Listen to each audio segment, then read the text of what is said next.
সুপ্রিয় সুধী, যে যেখান থেকে দেখছেন সবাইকে অনেক অনেক প্রীতি ও শুভেচ্ছা।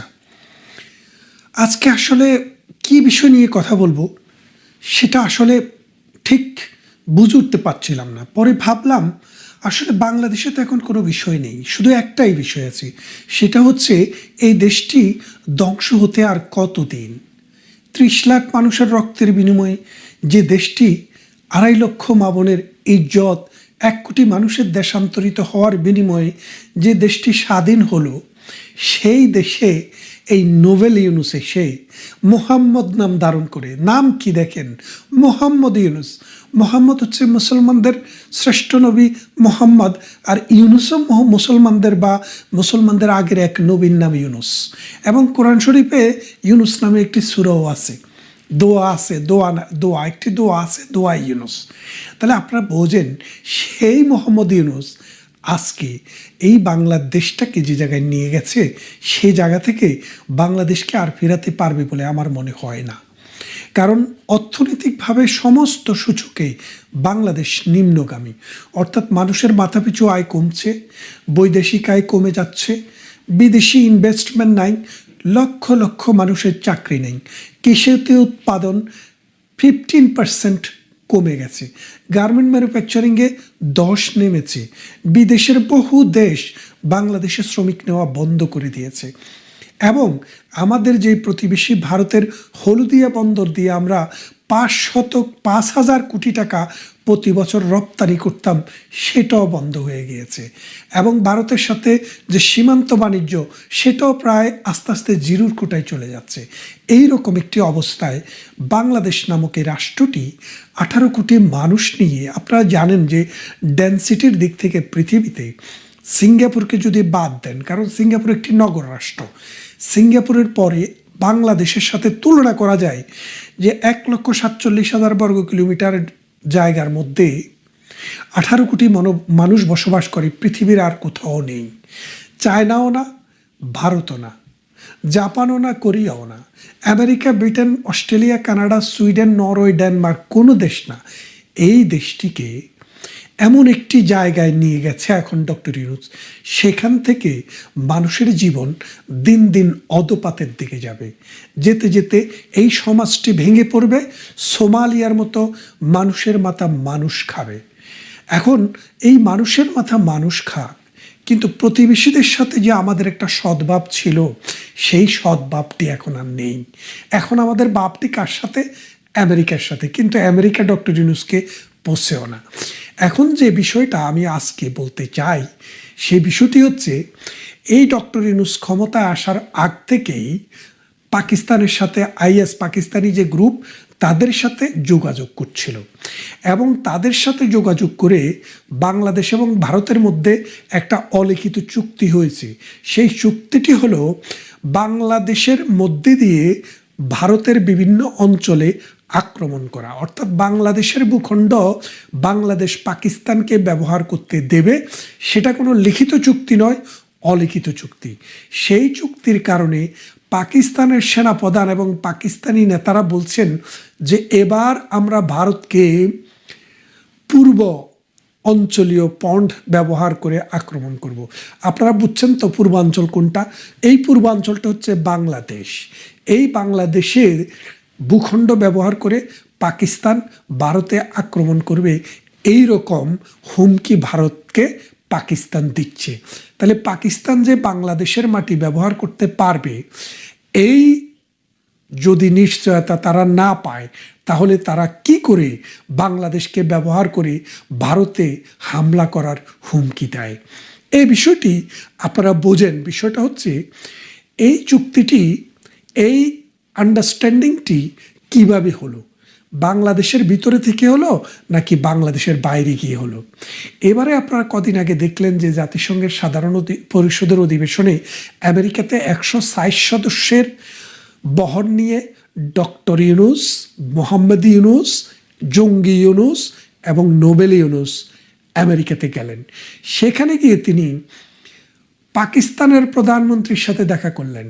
শুধু পাকিস্তানের প্রধানমন্ত্রীর সাথে দেখা নয়, পাকিস্তানের একটি সিকিউরিটি ডেলিগেটের সাথে তার একটি বিশেষ বৈঠক হয়েছে বলে আমরা জানতে পেরেছি। কোথায় হয়েছে?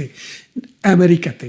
সেই বৈঠকের মূল প্রতিপাদ্য বিষয় ছিল যে তেহলগ্রামে যেইভাবে জঙ্গিরা আক্রমণ করে ভারতের 30 জন মানুষকে অতর্কিতে হামলা করে হত্যা করেছে, ঠিক বাংলাদেশের ভূখণ্ড ব্যবহার করে তারা সেই প্রস্তুতি নিবে এবং ভারতের যে 7 সিস্টার্স যে অঞ্চল, সেই অঞ্চলে এই হত্যাকাণ্ড, এই ম্যাসাকার তারা চালাবে।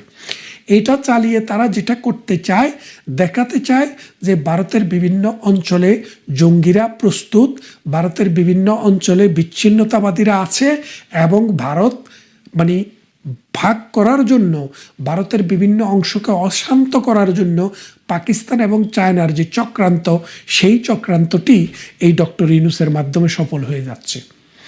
খালেদা জিয়ার সময়ে এবং এরশাদের সময়ে 4 দলীয় জোট সরকার যখন ক্ষমতায় ছিল, তখনও কিন্তু পাকিস্তান বহু চেষ্টা করেছে।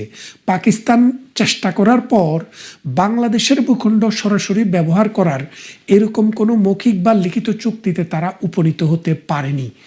কিন্তু যখন ডক্টর ইউনূস সরকার আসলো, যখন তার কোনো পলিটিক্যাল কমিটমেন্ট নাই, তখন কিন্তু পেরেছে। খালেদা জিয়ার সময় কিভাবে পেরেছিল? খালেদা জিয়া এবং এই 4 দলীয় জোট সরকার যখন ক্ষমতায় ছিল জামাত সহ, তখন তারা বাংলাদেশের মাটি উলফা গেরিলাদেরকে দিত। এই আপনার অরুণাচলে, আসামে, মিজোরামে, ত্রিপুরায় যেসব বিদ্রোহীরা ছিল, এই সব বিদ্রোহী, মিজো বিদ্রোহী, তারপরে আসামের বিদ্রোহীরা, এরা কি করত?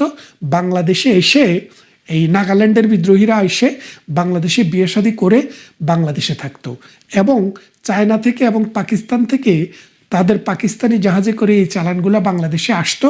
সেগুলা ভারতের বিভিন্ন সীমান্ত পয়েন্ট দিয়ে চোরাই পথে তারা ভারতে প্রবেশ করাতো এবং সেটা খালেদা জিয়ার সময়ে 2001 থেকে 5 সালে যখন ছিল, আপনারা জানেন 3 বা 4 সালে কিন্তু 10 টাকা অস্ত্রের একটি চালান ধরাও পড়েছিল, যেই মামলাটি এই এই মোহাম্মদ ইউনূসের সরকার তাদেরকে বেকসুর খালাস করে দিয়েছে।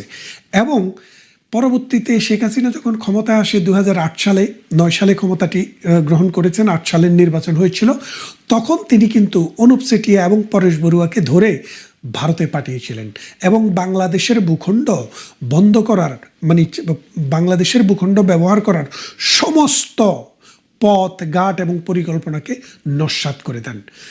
এইবার যখন এই ইউনূসের সরকার ক্ষমতায় আসে, পাকিস্তানরা বুঝলো তাদের দোসর, তাদের বাবা, তাদের আব্বা ক্ষমতায় এসছে। এখন এই সুযোগে এই বাংলাদেশের ভূখণ্ড কিভাবে ব্যবহার করা যায়, ডক্টর ইউনূস এসে কী করলো? বলল যে পাকিস্তান থেকে জাহাজ আসলে, বাংলাদেশে একটা নিয়ম ছিল, সেই নিয়মটা হলো পাকিস্তান থেকে যদি কোনো জাহাজ আসে সেটাকে 2 বার তল্লাশি করা হবে, ডাবল তল্লাশি। কিন্তু ডক্টর ইউনূস এসে ঘোষণা দিল, তাদের সাথে একটা চুক্তি করলো যে পাকিস্তানের কোনো জাহাজ বাংলাদেশের বন্দরে আসলে এখন থেকে আর সেই রকম তল্লাশি করা হবে না। তার মানে হচ্ছে ব্লাইন্ড চেক দিয়ে দিল, ব্ল্যাঙ্ক চেক। আপনাকে ব্ল্যাঙ্ক চেক দিয়ে দিল, যত ইচ্ছা আপনি লিখে নেন। সেই থেকে বাংলাদেশে অস্ত্র আসা শুরু। এই যে তারেক রহমান বাংলাদেশে যায় না, কেন যায় না?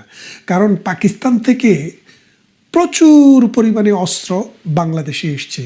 6.72 বোরের যে গুলি, যেগুলা দিয়ে জুলাই এবং আগস্টে ছাত্র তো হত্যা হয় নাই, হয়েছে সাধারণ মানুষ। এই সাধারণ মানুষ যে কিছু মারা গেছে, এই 6.72 বোরের এই সব বন্দুক, এই সব অস্ত্র পাকিস্তান থেকে এসছে। এইগুলা দিয়েই কিন্তু এই হামলাটি হয়। আগে চোরাই পথে আসতো, এখন জাহাজে করে আসছে। এই জাহাজে করে অস্ত্র আসার জন্য এই ইউনূসের সাথে প্রথমে আপনারা জানেন বাংলাদেশের প্রতিরক্ষা মন্ত্রণালয়, বাংলাদেশের পররাষ্ট্র মন্ত্রণালয় এবং বাংলাদেশের আর্মিরও একটি টিম কিন্তু পাকিস্তানে গিয়ে কিন্তু সফর করে এসছে। এর কারণ কি? পাকিস্তানের সাথে আমাদের কত বিলিয়নের বাণিজ্য, আমাদের পাকিস্তানের সাথে বাণিজ্য বিলিয়নে হিসাব করার নাই। আর পাকিস্তান যা বিক্রি করে এরকম কোনো কিছু আমাদের দরকারও নেই। আর পাকিস্তান এমন একটি রাষ্ট্র, তারা সন্ত্রাসবাদ ছাড়া, জঙ্গিবাদ ছাড়া রপ্তানি করার মতো কোনো বস্তু তাদের কাছে নেইও। আর আছে ওই সৌদি আরবে তারা চোর পাঠায়, তারা পকেট কাটে, পকেট মার করে, যার কারণে এবং ভিক্ষাবৃত্তি করে, যার কারণে সৌদি আরবে হজ বন্ধ করে দিয়েছিল। তখন এই পাকিস্তানের পররাষ্ট্রমন্ত্রী মুসলেকা দিয়ে এসছে যে এখন থেকে পাকিস্তানিরা সৌদি আরবে হজে বা উমরাতে গেলে তারা ভিক্ষাবৃত্তি